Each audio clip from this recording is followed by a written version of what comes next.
Eu gostaria de deixar um texto aqui, como parte introdutória desse nosso diálogo, e o texto está em Atos dos Apóstolos, capítulo de número 20, versículo de número 28, que diz o seguinte: cuidem de vós mesmos e de todo o rebanho, sobre o qual o Espírito Santo os designou como bispos, para pastorearem a igreja de Deus, que ele comprou com o seu próprio sangue.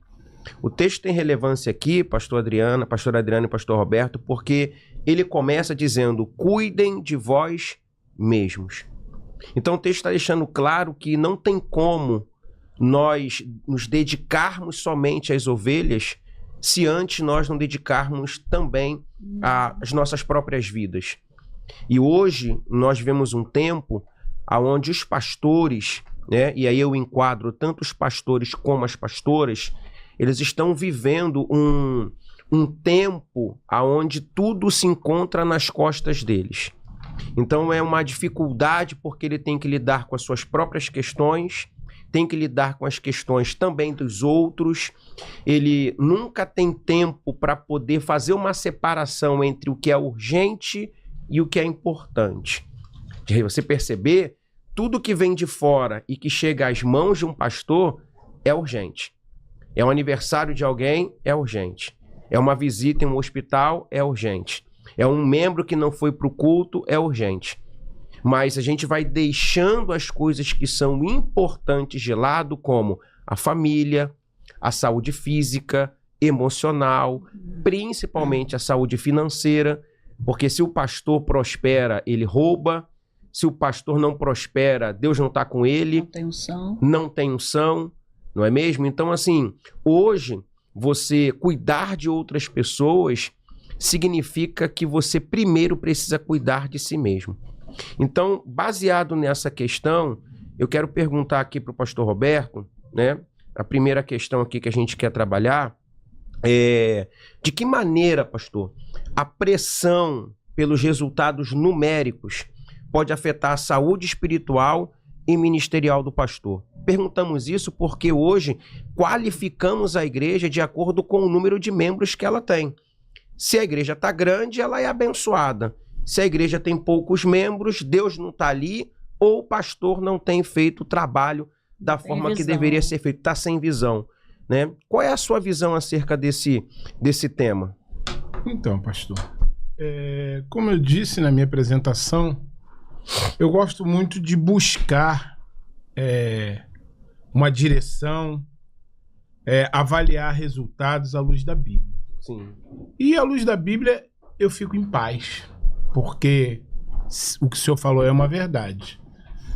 Os dias em que nós estamos vivendo, o tempo que nós estamos inseridos dentro dele, é um tempo de números. Sim. Tudo é resultado.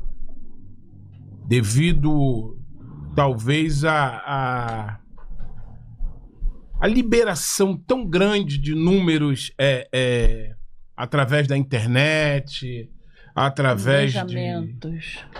Então, a Bíblia, ela consegue me dar um conforto quando ela diz que foram chamados para 1.000, 10.000, 100, 10. E eu estava conversando isso com a Adriana e eu disse: graças a Deus, porque dificilmente Deus responde para quantos tu foi chamado. Sim.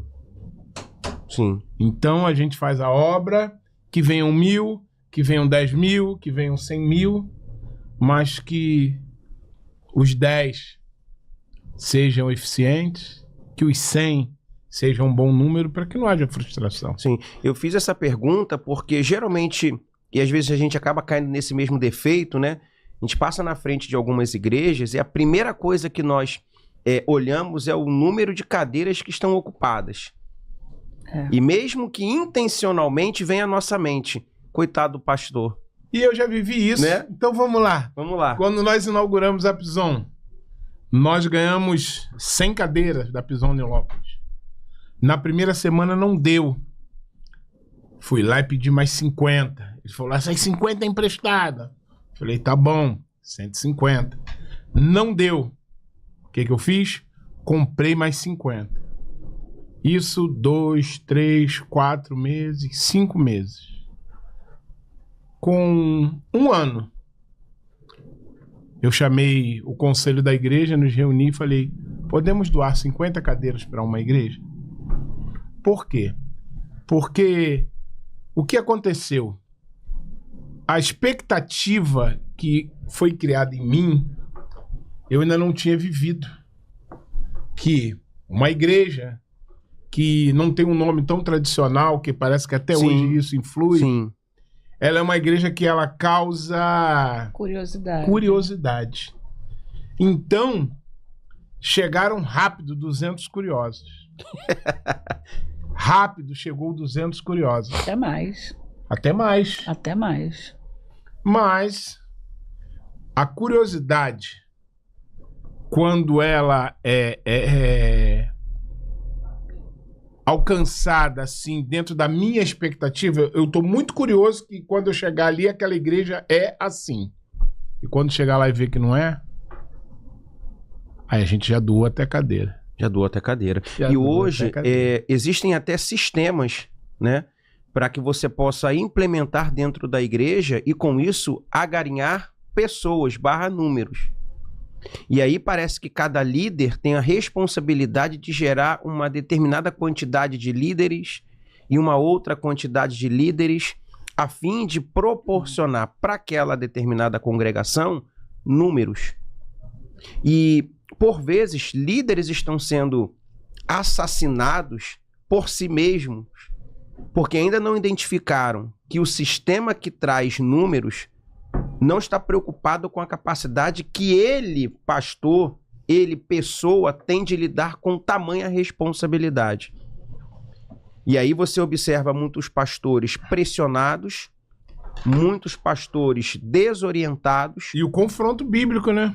A todo Se tempo. eu sou chamado para 100, como é que você vai o lidar meu com 1000? sistema diz que eu sou de 1000, mas Deus me chamou para 100.